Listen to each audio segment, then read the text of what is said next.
Hello, everyone, and welcome to this week's edition of Objective Health. So, in today's show, we are going to be talking about some of the latest news in health. And just to start off, I am your host today. My name is Elliot, and join with me in our virtual studio, we have Erica, we have Doug, and we have Tiffany.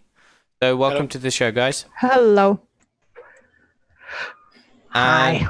not to forget, we also have Damien on the wheels of steel, and he's going to be helping out with some of the tech today.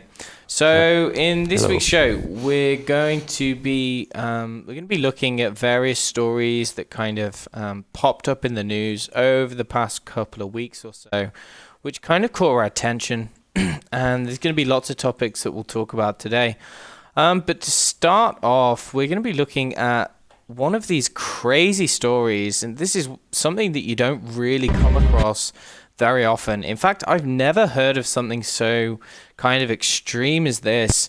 And so there's this really strange occurrence of it was posted on RT and it's up on SOP, but the article is titled Woman Who Cries Crystals Instead of Tears Baffles Doctors.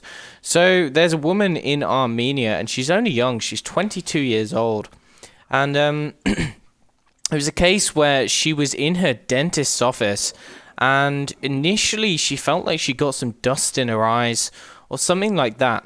And then her eyes started kind of becoming inflamed. She started noticing itching and things like that, and her family originally suspected that she had somehow gotten a shard of glass lodged in her eyelid, but it turns out that she has kind of baffled doctors since then, because this unfortunate woman she is now actually crying out crystals. So instead of tears from her tear ducts, she's actually excreting what look like little shards of glass, and this is up to 50 crystals coming out of her eyes every single day.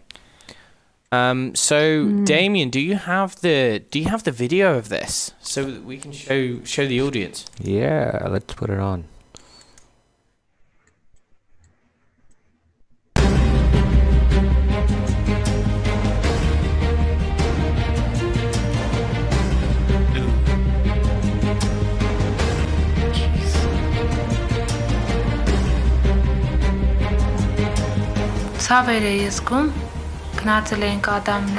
That's enough of it, because the rest of it's all in Armenian. Yeah. There's subtitles. Yeah, they're Armenian as well, I think. Or I think they're Russian subtitles, actually. They don't show any crystal close-ups. Maybe Yeah, they did show is. that. Yeah. There is. I think that's There we there go. it is. Oh, no. Yeah. Does They're she, like Is that for chunks. real? It looked real, man. does she fill one of those up a day or something? Yeah, so there was 50 pieces, 50 shards, which have been coming out of her eyes and kind of filling up that little bucket on a daily basis. So And that's how big they are. How are her eyeballs not completely just sliced up? I mean, that's exactly what I thought as well. I think the eyeball, it looks a lot more, what's the word? I think it's more resilient than you would think by looking at it. You know, I think the encasing of the eye is actually quite tough, but still, you wouldn't. But that much every day for how long? Yeah, I don't know. The shards didn't look sharp in particular. Like, they looked like they were kind of maybe a little bit more rounded or smooth on the edges, but it's still, like, it's crazy. Like, looking at that video, there's definitely stuff coming out of her eyes. I don't know, like, I guess it could be fake and they just stuck it in there, or, like, I don't know. Can you know the discomfort of having an eyelash caught in your eye? Imagine those shards of crystals in her eye all day long for I don't know how long. Yeah. Several days in a row at least. It's completely bizarre. It's bizarre. It's said that, you know, she's been to see several doctors who specialize in the ophthalmology, which is the study of the eyes. She's been to many other kind of specialists, and no one really knows exactly what is going on. But in the report, it says that she's left in near constant agony. So to answer your question, Tiff, I mean, she says it's causing her a lot of pain. In her own words, she says that now my every day has turned to hell, right? So essentially it kind of came out of nowhere, and now she's crying out crystals. So what they've done is they've sent off the crystals for analysis, but I can't see anything that's been followed up since then. So I would be really interested to know exactly what these crystals are composed of. Yeah. Because this is something that you don't really hear of at all. And the only thing that I've ever heard of which is in any way similar to this is in some of the cases of people who have severe oxalate toxicity, who actually start excreting oxalate from the eyelid. That does seem to happen, but I've never seen any crystals which are quite as large as this. Yeah. Yeah. Now, I've heard of people passing crystals in their urine, but out of their tear ducts. Yeah. It's a very strange story. Well, I mean, there is a precedent for people passing oxalate crystals out of their eyes, right? Elliot, you were saying? Yeah. So it does seem to be the case that there's a lot of whatever comes out in the eye, it crystallizes, and it does seem to be related to people who have these oxalate issues. Whether it's actually oxalates coming out of the eye or not, I don't know. I think in the genetic condition primary hyperoxaluria, that does happen. So they have analyzed those crystals, and they do know that oxalate can come out the skin in the eye, like the tear duct. But I don't think it's quite as... the crystals are quite as large as they are in this video. I mean, these are pretty big. Yeah. You know? Yeah. It's weird. It makes me wonder, like, excuse me, where are these crystals actually forming? Like, are they forming in the eyelid? Like, is that where they're actually... You know, because you have to think that if it was oxalate or even any kind of crystal, like obviously the little bits would kind of have to come together and crystallize somewhere, and that's not really gonna fit anywhere. Like the size of those freaking crystals, like they must actually be forming like between the eye and the eyelid or something, and then they're actually having to take them out. It's amazing that they are like it must happen quite quickly too. And the fact that it hasn't caused blindness or just a major impairment of her vision. Yeah, it's really one of those crazy stories. I don't know what the moral of the story is. Just that you should be thankful that you're not forming crystals in the eyes, because it looks pretty painful. But you should also be thankful that you've got your vision, right? Yeah. So those of us who actually have that can see out of our eyes, we should be thankful for that, because there are people, if they don't follow the right nutritional recommendations and they kind of neglect their health, then you can actually lose your eyesight. And that has been demonstrated by a recent story which came out a couple of weeks ago in the media, and it got some attention. And it was of quite a young boy. I think he was early teens. I think he was 18. 15? Oh, yeah, maybe 18. Right, so he's 18 years old, and this guy lived on a diet primarily of French fries, so chips. What else did he used to eat processed sausages, and I think it was a certain type of bread. Yeah, like white bread. Processed white bread. So essentially a diet which was primarily beige in color and ultra processed and nutrient deplete. So this guy, his diet was, the epitome of this term high calorie malnutrition, whereby, and this is really the case for anyone who eats a diet which is ultra processed, because when we eat things like chips, French fries, bread, all of these things, essentially what they are dense in energy. So they're dense in fat or carbohydrate, but they're very low in micronutrients, such as the vitamins, such as the minerals, and all of the other things that you find in whole foods. And so what happens is we develop a state of high calorie, meaning that we're getting lots of energy, malnutrition referring to the complete lack of essential nutrients that actually allow us to not only metabolize the energy or metabolize the calories for energy, but also are really essential for how the nervous system and really every other system is functioning. And so if you look at this case, this guy essentially went blind and he went deaf. So what they're theorizing is that this state of chronic malnutrition has led to a state where his nervous system, or the nerves which are leading up to the eye, have perhaps become damaged. There has been some kind of nerve damage, and I guess something similar going towards the ear, and this is kind of manifested as a loss of sight and a loss of hearing, unfortunately. Now, the interesting thing about this story was that this kid didn't necessarily look like he was sick from the outside. So this guy had a normal BMI. He had a normal height for his age. So it was not like he was,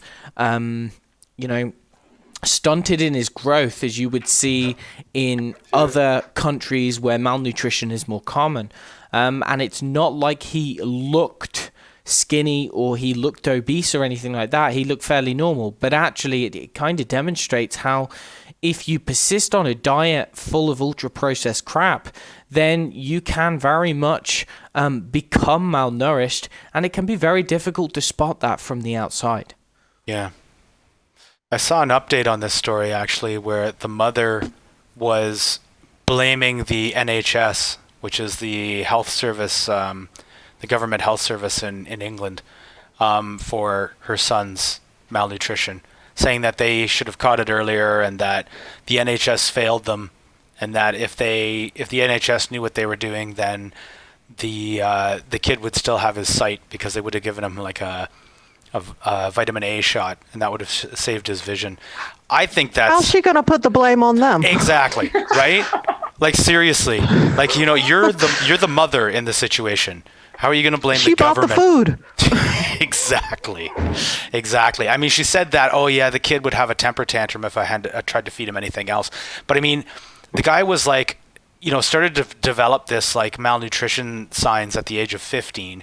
The update to the story, he was 18. So, I mean, even a 15-year-old kid, if your kid is having temper tantrums when you try to feed him anything, like, okay, if he's an infant and he's screaming when you try to give him some meat or some broccoli or something like that, okay, fine. Little kids are like that. But 15, like, seriously? I don't know. I think this is maybe a bit of damage controls. Just trying not to look like the worst parent in the world for 2019. Well, I think that maybe this kid is kind of like the canary in the coal mine.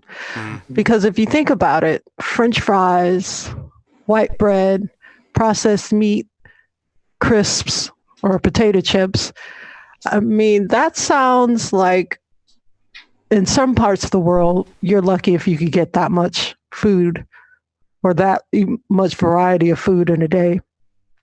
But it's kind of limited compared to the range of junk foods that a lot of people in Western countries, especially maybe America, eat.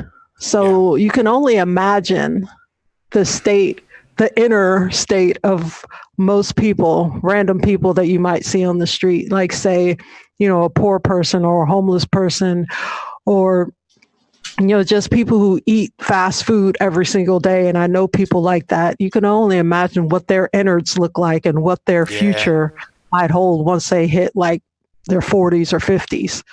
Yeah. So this kid, he's probably particularly sensitive to the effects of a really crappy diet. But I think that he's, can be held as an example of where most people who don't take care with their diets in the West are going to end up sooner rather than later. I think this kid might have, and I've met people like this before who have this kind of I don't know if it's a condition or a preference or what it is, but they can only seem to eat really bland foods. Like anything that has any kind of strong flavor to it, they're really really turned off by it. And just looking at what the kids' diet consisted of, it seems like it was like super bland, like white bread, potato chips, French fries. Like that's all very kind of bland, not overly flavorful kinds of foods. Like even the sausage and ham, like, yeah, there's more flavor to it, but it's not, it's not like, it doesn't have any kind of strong flavors. Like there's no bitterness or sweetness or anything to it really. It's kind of just like salt and starch for the most part. So I used to eat potatoes, microwaved potatoes and butter would be a meal. And then peas and rice would be a meal. And I ate a lot of that when I was a teenager. Yeah. Well, they're referring to him having basically like an eating disorder. What did they call it? Avoidant restrictive food intake disorder. Have you guys ever heard of that? That it's an actual eating disorder. Just a fancy way of saying picky eater. Yeah. Super picky eater. Super picky eater. Yeah. Because not only spice, like you were saying, Doug, but also texture was a thing. And all those foods that you mentioned are really like a very kind of bland, run-of-the-mill texture. Even ham, and it could be anything. Yeah. Did they say anything about this guy being on the spectrum or having any kind of mental problems? Because it doesn't sound like he's all there in the head. I think I didn't see anything about. But it seems like there's always more backstory than is reported in the actual news article. Yeah, there probably is a backstory, and I wouldn't be surprised if, maybe there is some kind of genetic predisposition toward, maybe a little bit more of a sensitivity to certain nutrient deficiencies or something, and that it's kind of reared its ugly head quite early on for him. But then, for me, the most important part about this story is that someone can be very low in these nutrients. I mean, obviously from eating a diet like this, but it can go under the radar. And perhaps if the manifestation wasn't quite as severe as a complete loss of sight, then it may have never been picked up. Right? It may have manifested as depression or as OCD. I mean, it sounds like you already had some OCD, but it may have manifested as anything else that wasn't quite as kind of severe as complete loss of sight, but that instead he might have been medicated, right? Because there's many people who do persist on a diet like this for much longer period of time, as you said, Tiff. And in fact, for them, the effects may be a little bit more insidious. They may not get the wake-up call that this guy had. I mean, apparently he hasn't even changed his diet. They've put him on a multivitamin and things, but he hasn't even changed his diet. Seriously? So, yeah, apparently. So it must be pretty severe. But really, this is how nutrient deficiencies kind of present themselves. They cause many different kinds of illnesses, and that.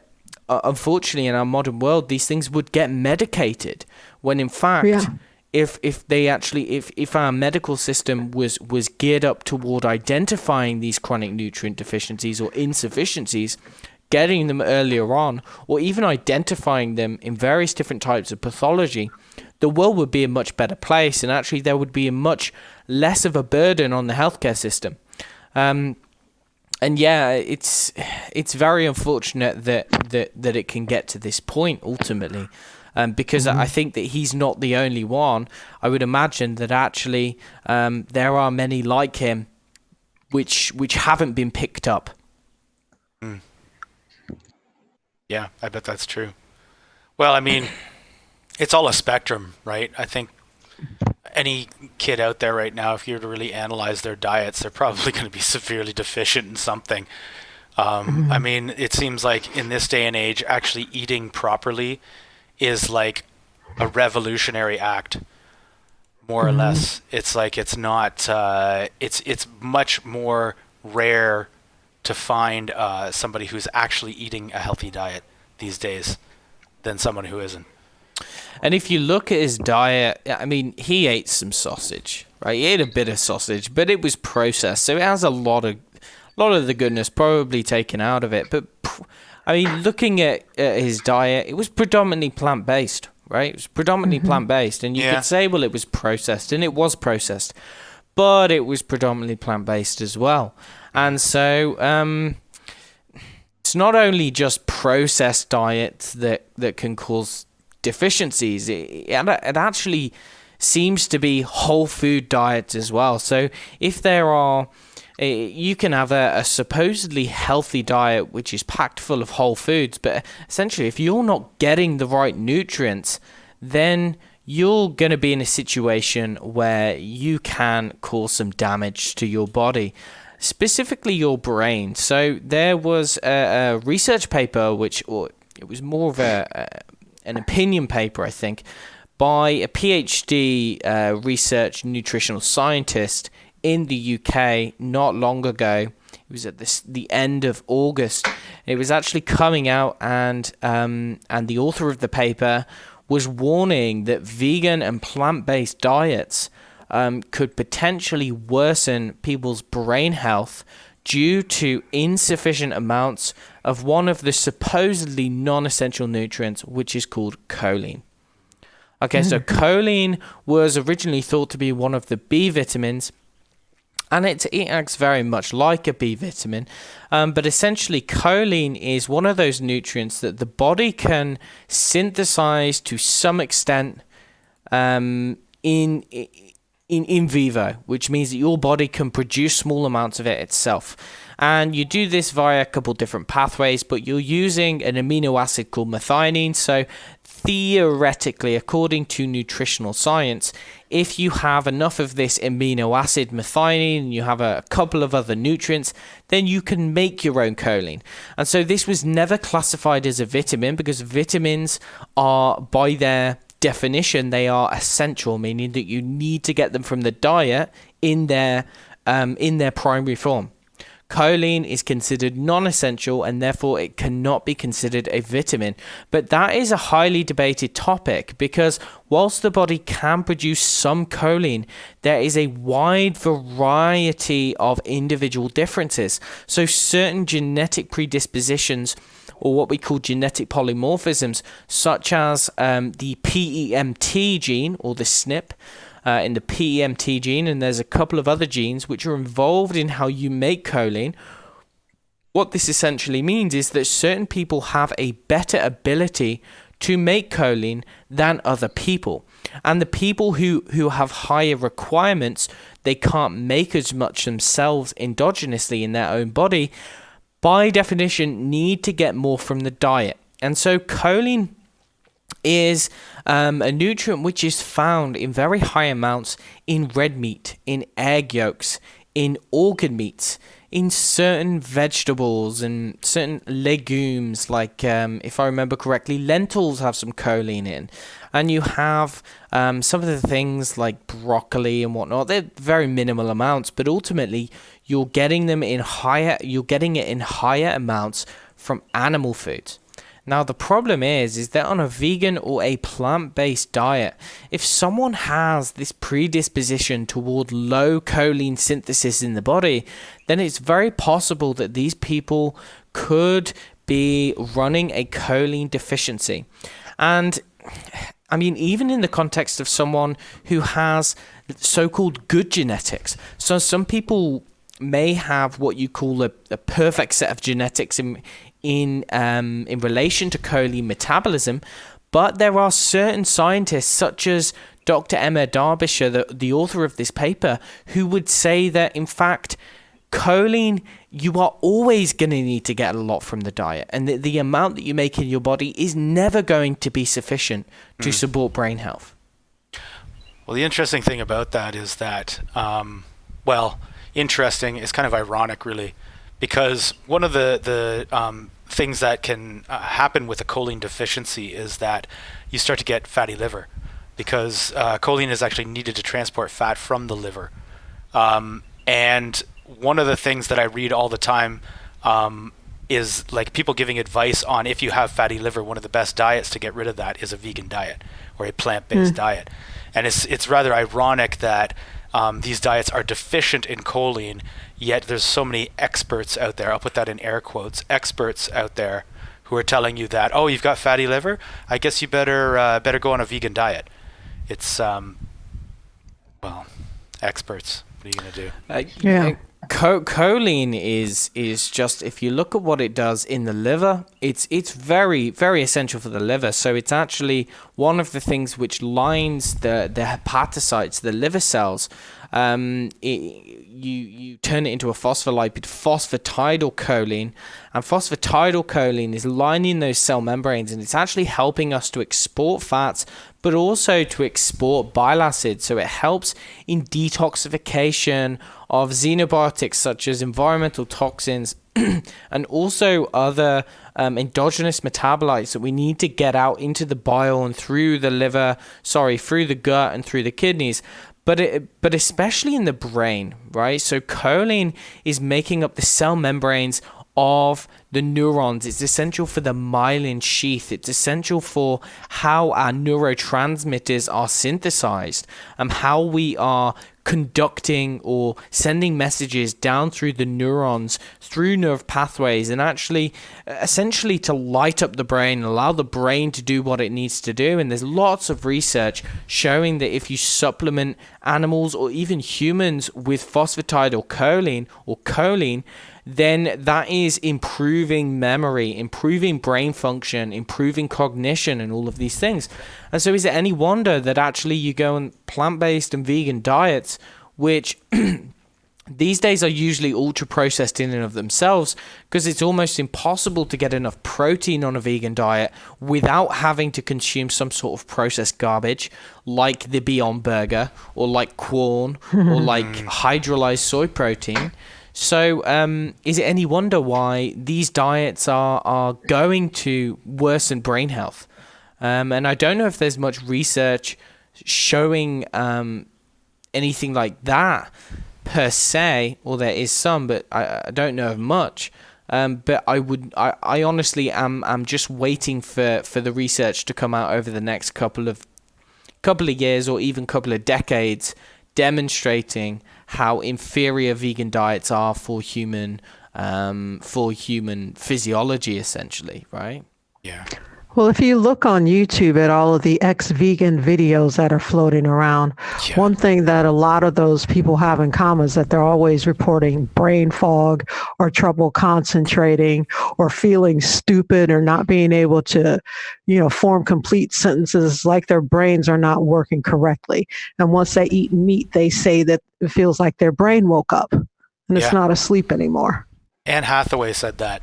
The actress, Anne Hathaway, said that she was vegan for a long time, and then she was out at a restaurant with some of her fancy friends, no doubt, and they were pressuring her to try some kind of meat, and she was kind of like, well, okay, I'll try it, and she did it, and she said like it felt like her brain felt like a computer rebooting.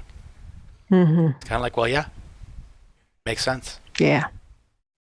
And now the typical response from a vegan or vegetarian, if they heard that, and I think that this particular study did get quite a lot of criticism, and there was a bit backlash from the plant-based communities, and they might they might cite a bunch of kind of epidemiological or observational literature, pointing out correlations between heart disease and eating meat and various other health conditions with meat eating, and how supposedly healthy plant-based diets really are. But funnily enough, there was actually a fairly low quality study. So I will preface it with this.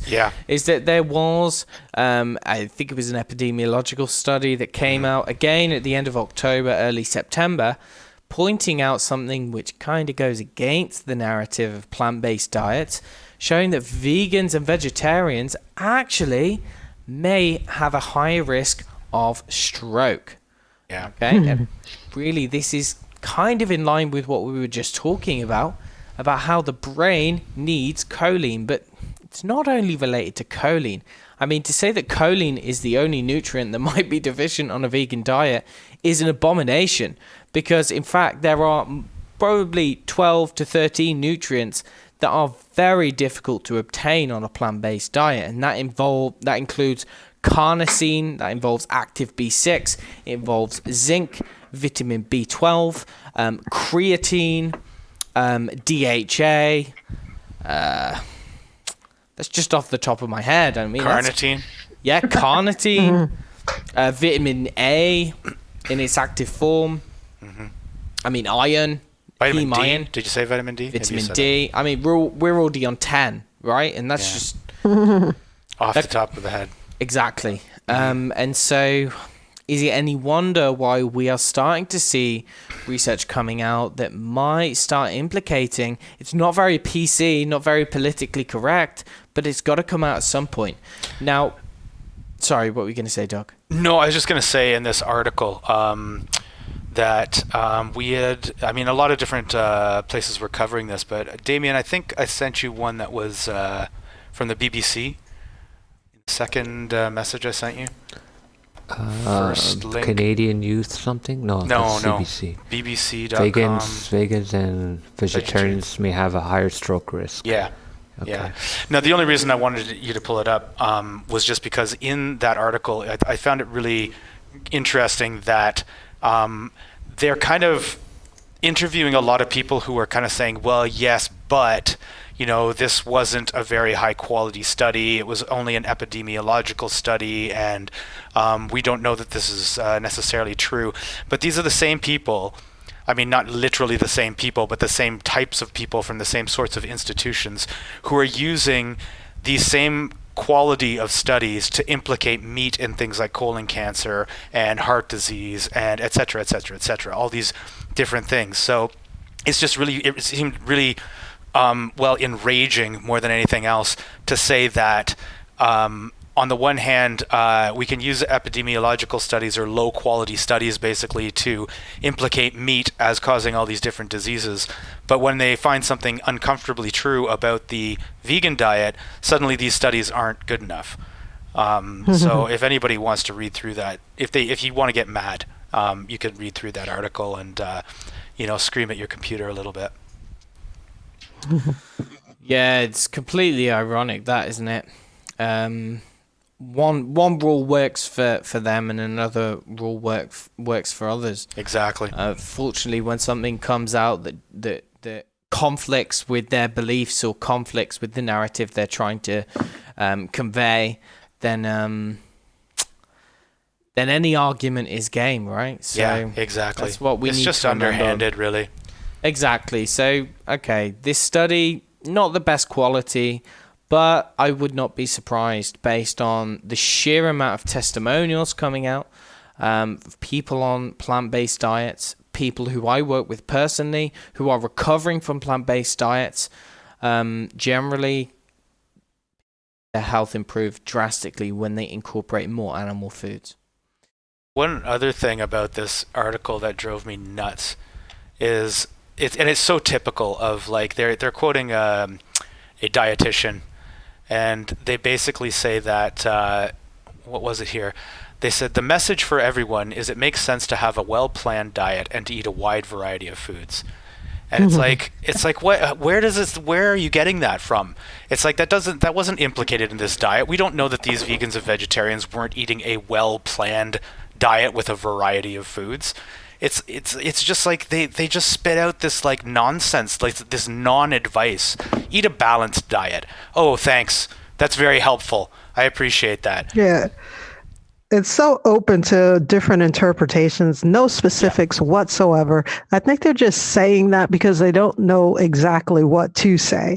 Yeah, so they say something that sounds good, and the person that they say it to can just go home and feel good about themselves just because they eat an apple every once in a while. Yeah, exactly. I'm eating a variety of foods. Some nights I go with Frito-Lays, other nights I go with Doritos. Everything in moderation. Everything in moderation.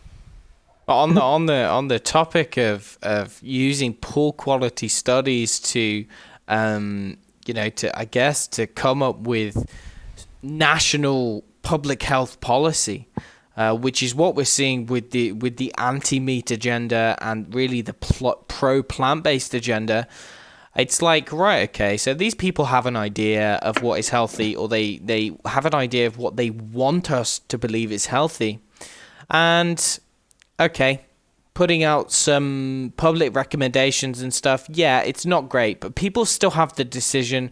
You know, they still have individual free will. They can still make their own choices. And if they want to eat plant-based, then they can try that. If they want to eat meat, then they can do that as well.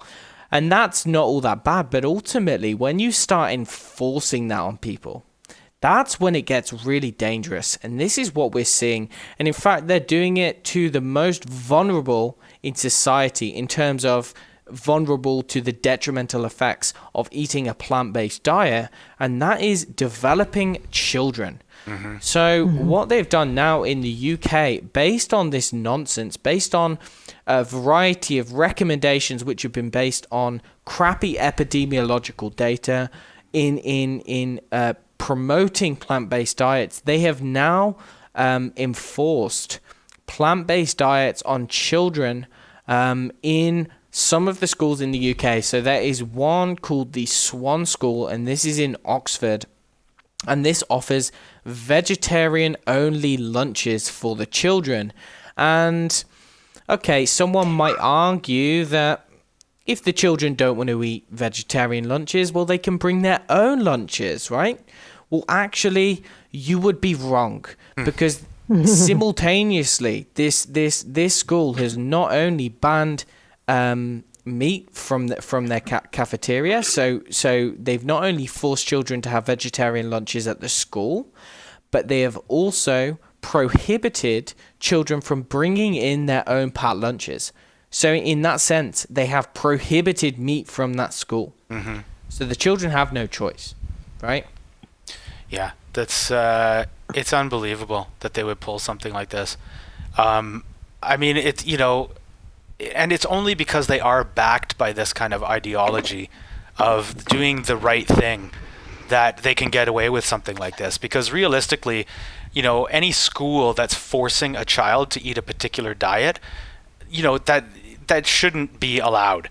You know, and 10 years ago, if you tried to say that, you know, that's what you do in prison, right? Like you don't let the prisoners have any food other than what's being served in the cafeteria. Actually, but still, if you have people bringing you stuff in, I think they can still get away with that.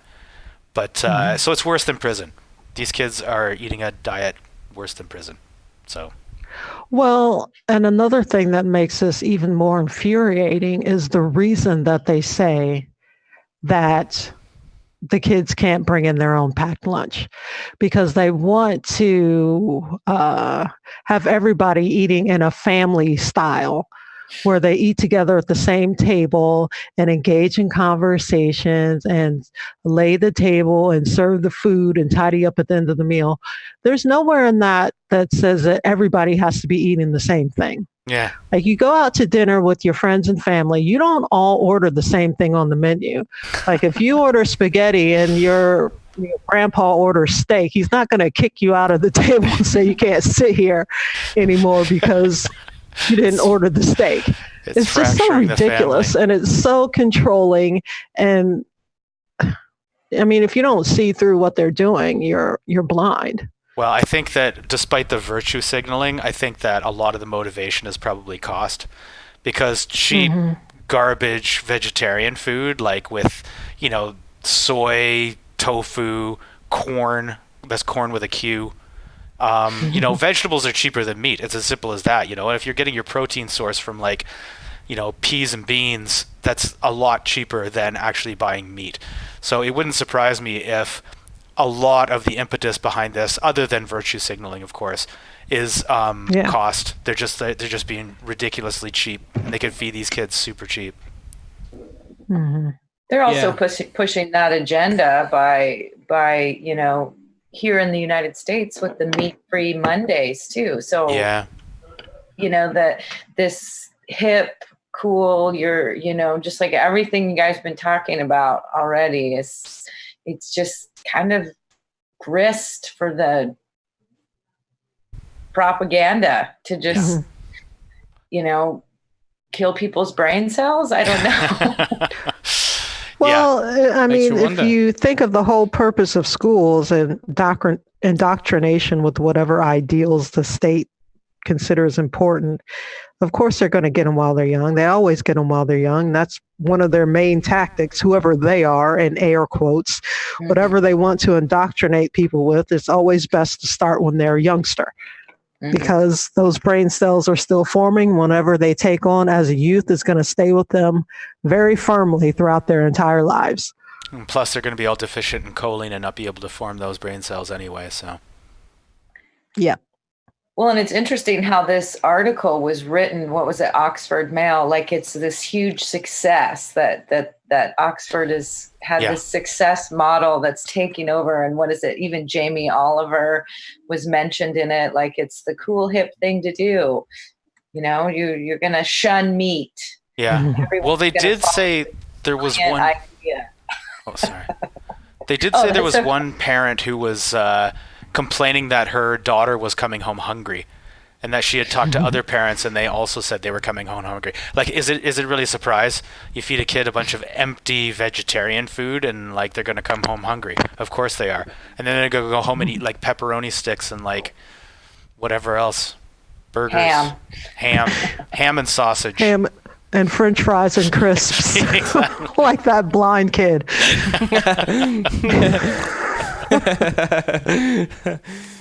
But at least you're eating 5 servings, right? Right. Vegetable-like substances. Yeah. I'm thinking that those kids are probably going to end up with really bad teeth.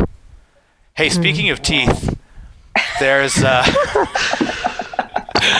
there was another piece in the news recently that was talking about a new gel that researchers are kind of working on that actually allows teeth to repair themselves. It's apparently has kind of microcrystals of calcium and potassium, I believe it was. Phosphorus, sorry. And apparently the teeth actually end up kind of healing the enamel by kind of incorporating those minerals into the teeth. So I thought that was pretty cool, and it's good news for vegans, I'd say. Yeah. You lose your teeth, you can just replace them. Yeah, exactly. A lot of those videos, especially the ones that Sverige guy, who, I'm not endorsing in any way, but he puts together some good, compilations of malnourished vegans, and the teeth on some of those people is absolutely atrocious. Yeah. I can see that this would be like a bestseller in the vegan community, as long as it's vegan, as long as there's no animal product in this tooth gel. That would be the ultimate irony if it wasn't vegan. One thing that's probably not good for the teeth is drinking too much alcohol. Right? That's true. One reason that it would be bad for the teeth is because of all the bar fights you get into. So you get punched in the mouth a lot. Yeah. I know I lost so many teeth back in the day. From bar fights?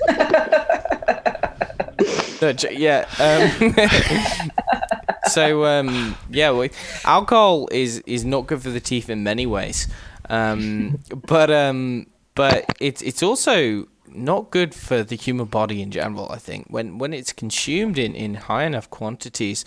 It's interesting that it's actually still one of those legal things, but there was a study in Australia, right? And they've actually come out and kind of concluded that alcohol, out of all of the other drugs, and I don't know if they were even looking at prescription drugs, and this is quite interesting. They were even looking at like prescription opioids, methadone, heroin.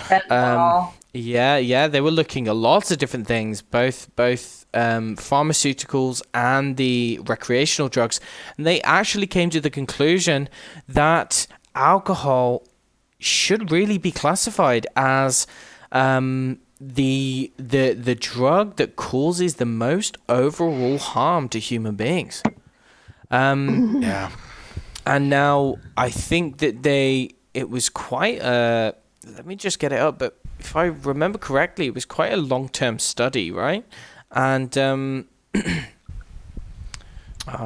where are the details? What did you guys think of this study? Well, it's certainly interesting. Yeah, basically Sorry, go on, Erica. I was just going to say that, what was interesting about it is that they had 25 different drug harm experts. So they had frontline emergency service workers, policemen, addiction specialists, doctors, welfare, homeless sectors. So it wasn't just like a group of doctors sitting around, making these assessments. They got a lot of information. And what they said was that alcohol was ranked by far the most dangerous drug to the Australian community, scoring 77 out of 100, only followed by crystal meth at 66, heroin at 58, and fentanyls at 51. So I think what was interesting about it, and, just as a concerned citizen, is the fact that all these different people had input on it. And so, you work as an emergency worker, you work as a policeman, like these people are dealing with really erratic behavior, domestic violence, all these things. So it's a legal drug. So I wonder actually how much of that plays into its harm. Like the fact, what they're assessing here. I'm not totally clear on how they determined it, but the fact that it is legal, like I guess when I hear that, I'm kind of thinking like there's no way that alcohol is more harmful than say meth, right? But it might just be because it is easily accessible. It's legal. Anybody over the age of, I don't know, where was this, Australia? What is it in Australia? 19 maybe. So anybody over the age of 19 can get their hands on it. So its prevalence. And it's socially sanctioned. Well, yeah, that's also part of the reason. No one looks at you like you're the scum of the earth just because you have a bottle of gin coming out of the paper bag on the corner of the street. Out of the store. Versus if you tell them, I do meth on the weekends. I'm a social meth user. Well, part of what they were doing was also kind of calculating the cost to Australian communities for alcohol. And they're saying it's about 6.8 billion annually compared with methamphetamine, which is about 5 billion. I mean, that's still pretty high. Yeah. But they also said that alcohol is linked to over 60 physical illnesses, including 7 forms of cancer and scored high rates of depression, anxiety, and brain injury. And not to say that crystal meth doesn't do those things, but crystal meth is I don't know if meth addicts last long enough to develop cancer. Yeah, I don't know either. But I would say if alcohol is number one, then meth is a close second. Yeah. And that's what they found. Yeah. That's how it was ranked. Because meth ain't no joke either. Definitely not. Yeah. I think the social aspect to this, the fact that it's socially acceptable, is, well, in fact, I was going to say that is likely related to how much of a problem that it causes. But in many communities, it doesn't cause that much harm, right? In the big scheme of things, if you compare the Brits, right, and you compare them to the French, and you look at the effect that it has on British society, it's way more of an issue for the Brits. I mean, the Brits are renowned globally for being what we call binge drinkers, in that you have entire healthcare. The NHS, the healthcare system, is overburdened at the weekends by binge drinkers on the streets. The police forces are overburdened at the weekends because there are so many violent attacks and so much binge drinking, late at night walking through the city. Whereas in France, the alcohol consumption statistics, people are a lot tamer on it. Yeah. So I wonder if there's anything specific to, I don't know anything about Australia specifically, as to how hard they go on it, like kind of thing. They My go impression hard. is they go hard. I think they are more in line with the Brits than they are with the French, I'd say, in Australia. Right, If I had to guess. Well, wasn't it a penal colony where all the Brits got sent with misbehaved? Exactly. So it's the worst behaved of all the Brits. So much for that stiff British upper lip. Like, sounds like when they get a few drinks on them, they just go buck wild. Right? Yeah. There's that Paul Joseph Watson video I just watched on degeneracy. That's just showing the kind of like the streets crawling with drunken mayhem. It's like, I mean, I think that goes on in like a lot of different major cities around the world, but I think the Brits have kind of like taken the crown on that one. Yeah, it's particularly bad, and I think because it is socially acceptable. I think if meth was socially acceptable, it probably it would be number one. Yeah, totally. Yeah. So it might not be that alcohol is more harmful than these drugs per se. It's kind of more just the pervasiveness of it that kind of leads to that. That would be my guess anyway. Yeah, well, both alcohol and meth come with, if you have a chronic alcoholic who all of a sudden stops drinking, there's certain precautions you have to take because you can die from the withdrawals. And like if you're taking a bunch of methamphetamine, it can actually cause muscle breakdown or rhabdomyolysis. And they actually test people's creatinine kinase levels in the ERs, and they can go up pretty high, showing that there's a lot of muscle damage. So your heart is a muscle too. So you can take too much meth and actually kill yourself. You can drink too much alcohol and actually kill yourself. So, meth and alcohol are pretty awful drugs. They pretty much are. Drink responsibly, kids, and use your meth responsibly as well. I don't even know if that's possible. Well, I guess it also depends on your personality.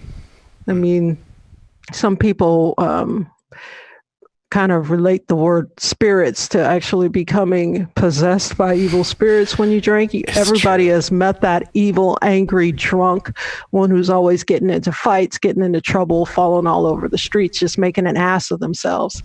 And then there's the meth head who turns into a complete monster and just starts running around the streets naked, just doing bizarre things. So, drugs are bad, okay? Point taken. Indeed. Well, maybe we should talk about what's going on in Switzerland as well. Won't you just maybe quickly, because I know we're coming up on the end of our time here, but so in the news recently, the Swiss apparently are rebelling against the 5G rollout.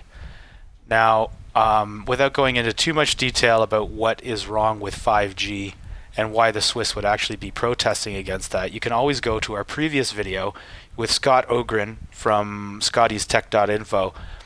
We interviewed him on a show a while back, and he was talking all about 5G and not just 5G, but Wi-Fi and other wireless technologies and all the potential negative health effects.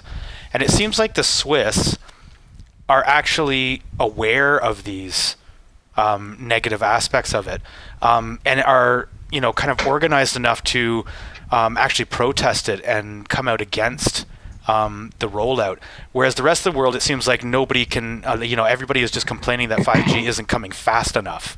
Whereas the Swiss are actually like together enough to understand that there are potentially very negative health effects from having this wireless, just basically everywhere, and be swimming in this wireless, these wireless signals that could have really negative health effects. And so I was just actually really impressed with reading this, that there's like a significant amount of the population is actually against this. Whereas if you look in North America, I know in particular, like Canada and the US, everybody's like, yeah, 5G, I can't wait. They're all chomping at the bit because I can't wait to have their, refrigerator talking to their toaster or whatever it is. It's that's a necessity. yeah. I wonder what makes the Swiss different in this regard. I don't know. They seem to be a little bit more aware. They're a very armed populace too. I don't know if that has anything to do with it, but they're like, outside of the US, I think they're one of the countries that's kind of the most armed per capita kind of thing. I don't know. Okay. But anyway, I was impressed with the Swiss on that front. I'm not crazy about their cheese, but they know their 5Gs. And they know they don't want it. Yeah, exactly. So the question is it going to actually lead to them actually stopping the 5G? Well, they were saying in the article that they have stopped companies from putting up any 5G antennas, but that they don't have the authorization to stop them from converting 4Gs to 5G antennas. So the existing antennas can be converted to 5G. Whereas they just can't make any new ones. Exactly, because I guess they can argue that the antennas are their property and they can do whatever the hell they want with them. But they've actually, it's in Geneva specifically. I think they've actually said, okay, petitioners, please, we're ceding to your demands in a certain sense that we're not allowing any new 5G towers to go up. Until, they're saying we're delaying it until there can be some real hard science on whether or not it's actually safe or not. Now, that might just be like stalling tactics that they'll then come out with these bogus studies saying, oh yeah, it's no problem. This was funded by, whatever cell company. Oh yeah, no, it's safe. We checked. Yeah. Well, the thing I argue against is, why do they have to wait and see if there's any studies that will prove that 5G is safe? If the people just say that they don't want a certain thing, they demand it, they're out in the streets, they're signing petitions, then they don't want it. Stop trying to force them and come up with some bogus studies in the future. Like, say, for instance, there's a strip club that's going to pop up in town and the people are protesting against that. You don't need further studies to say that strip clubs are bad or strip clubs might be good. The people don't want it, so don't put it there. Yeah, that's a good point. It's all about the money, Tiffany. They don't care about the whole thing. Yeah. Strip clubs make good money. Exactly. It's culture. Yeah. Yeah. Anyway, go Switzerland. Maybe they can keep out the 5Gs. Maybe they'll set a precedent that they can follow, other countries can follow. Yeah, that's exactly what I was just about to say, is that if they can set precedent, then it might give, some people from another country a bit of inspiration. Actually to join together and stick the finger to these psychopaths who just have zero foresight and really cannot even conceptualize the consequences of what might happen to humanity, to the world that they live in, to themselves if they expose themselves to this stuff. No one really knows. And it's like, maybe they should start listening to the people. Maybe people will group together and actually, try and unite. Because quite frankly, I mean, it's just basic. It seems clear that if there was enough people, if there was enough people who just said no, then there wouldn't be the resources to do this. It's just, the problem is getting that critical mass seems to be very, very difficult to do in our day and age. Yeah, it's true. People are more lured in by the supposed wonders of 5G and all the wonderful things that it's going to be able to do. You'll be able to stream video games, have instant access to movies. do we really need like at faster the cell pool networks? or on the Yeah. beach. Well, anywhere. Yeah, you need to be able to tell. You need to be able to turn on your toaster from your car and like all that kind of stuff, and you need your fridge to tell you when you're running out of eggs. It's just ridiculous. Wow. Yep. Right. Is that all we have? Well, we got more, there's but much more, but- we're going for broke here on the time here, I think. Yeah, maybe we should save the rest. Yeah. For a to be continued. Oh, don't you Yeah. want to do a little bit of Greta? Oh, do we want to go into Protesting? Greta? Do we want to talk about Greta? Greta is everywhere right now. It's kind of like, do we really even want to go there? Well, you gotta go where they're not going. Well, Where That's are true. they not going? we're being critical of Greta, and everybody else thinks that she's the second coming of Christ. Well, that's not true. I'm so glad you revealed that, Kitsy. The ultimate truth, Greta is not Jesus. I think that's true. Well, I mean, the thing we were going to talk about was the teenage climate change protesters who have basically come out and said that they will not have any babies until the government does something about climate change. It was You specifically promise? Canadian. Yeah, exactly. It's like of all the people to say that they're not going to breed, maybe that's actually a good thing.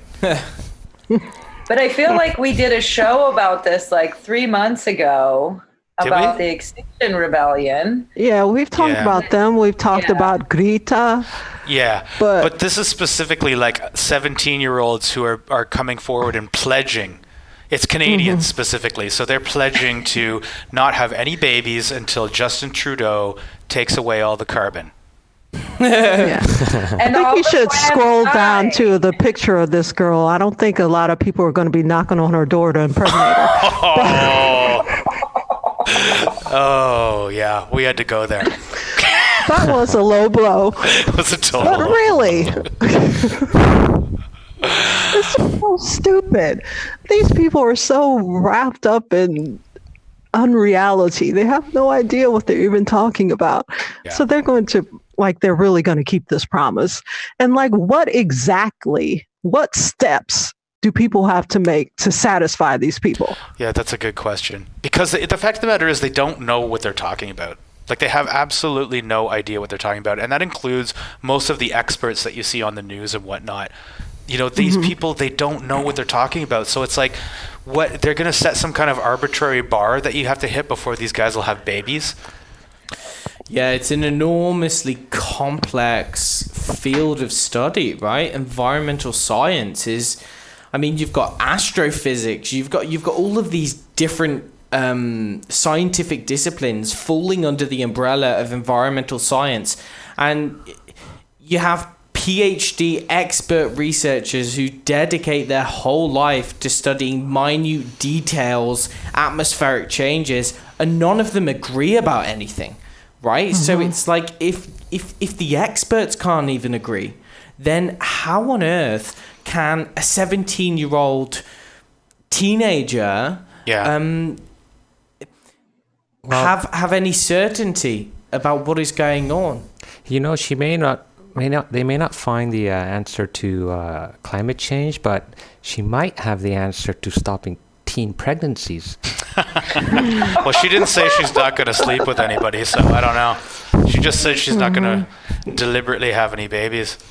But the thing that they're working on here is there's some kind of movement called No Future, No Children, or maybe it's hashtag No Future, No Children.